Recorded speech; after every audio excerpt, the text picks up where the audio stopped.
자, 안녕하세요. 롱가입니다. 모든 영상에는 자막이 있습니다. 자막이 보이지 않는 영상이 있다면 유튜브 자막을 켜주세요. 운동을 열심히 하면서 다이어트를 하다가 다이어트에 성공하고 운동을 그만두면 살이 찌는 경우가 꽤 있습니다.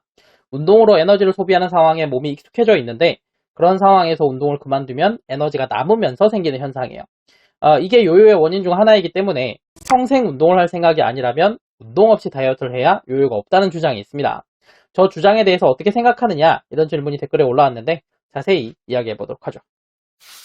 운동 없이 다이어트를 해야 요요가 없다. 저 이야기가 성립하기 위해서는 운동 없이 식단만으로 다이어트가 가능해야 됩니다. 그런데 그게 안 되는 사람이 꽤 많아요. 사람 몸에 있는 체지방은 크게 내장지방과 피하지방으로 나눠지는데 내장지방은 내장 바로 옆에 있는 지방을 말합니다. 사람 몸에서 내장이 있는 곳은 배밖에 없죠. 그래서 내장지방이 많아지게 되면 배가 풍선처럼 부푸는 특징이 있어요. 피하지방은 피부 바로 아래에 있는 지방이고 몸 전체에 퍼져 있는 지방입니다. 몸 가장 바깥쪽, 피부 바로 아래에 있기 때문에 피하지방이 많아지게 되면 중력에 따라서 늘어지고 출렁거리게 됩니다. 우리가 흔히 살이라고 부르면서 손으로 잡는 지방이 피하지방이에요. 이 두 가지 지방은 위치가 다른 만큼 하는 일이 다른데 하는 일이 다르기 때문에 빼는 방법도 달라요. 내장 지방은 식단으로 빼는 게 효과적이고 피하지방은 운동으로 빼는 게 효과적입니다. 그러니까 피하지방이 많은 사람은 식단으로만 다이어트 했을 때 효과가 좀 떨어져요. 그래서 운동 없이 식단만으로는 다이어트에 성공하기가 상당히 어렵습니다. 왜 내장지방을 빼는 데는 식단이 효과적이고 피하지방을 빼는 데는 운동이 효과적이에요? 자, 내장지방과 피하지방에 대해서는 예전에 자세히 설명하는 영상을 만들었었죠. 지금 오른쪽 위에 링크 나가도록 해둘 테니까 내장지방과 피하지방에 대해서 자세한 내용 궁금하신 분은 클릭하셔서 보시면 됩니다. 그러면 몸에 살이 많은 사람은 운동을 해야 그 살이 빠진다는 거네요. 그런데 그렇게 살을 빼도 운동을 그만두면 다시 살이 찌잖아요. 그럼 평생 운동을 하라는 거예요? 결론을 먼저 말하자면 그런 이야기가 되겠죠. 평생 운동을 하셔야 돼요. 자, 그런데 평생 운동하는 거에 대해서 왜 그렇게 거부감이 있을까요?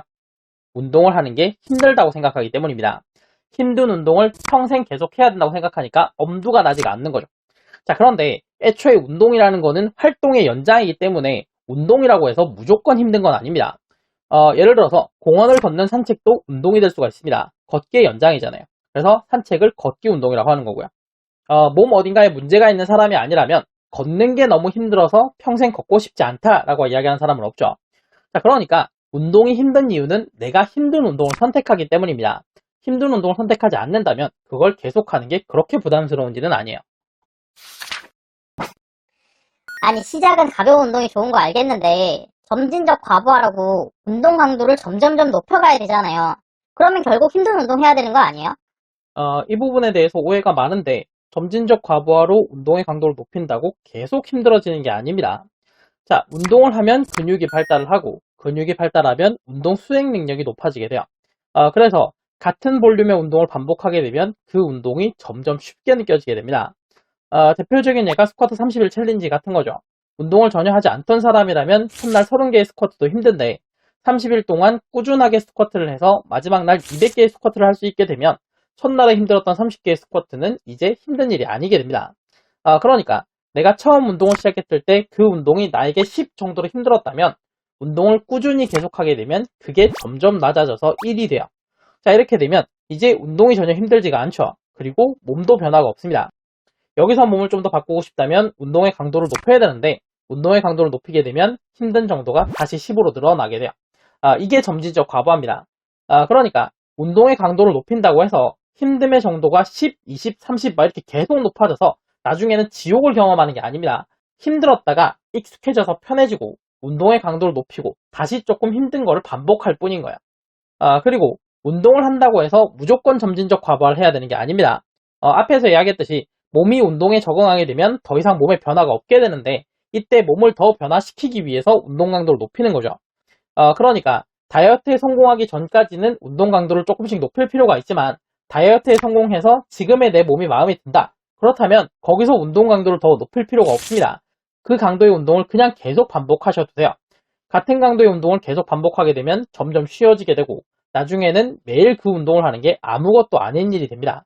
자, 이렇게 되면 평생 운동을 하는 게 그다지 힘든 일이 아니게 되는 거죠. 아니 쉬운 운동부터 시작해서 점점 강도를 높여가는 게 좋다는 건 알겠는데요.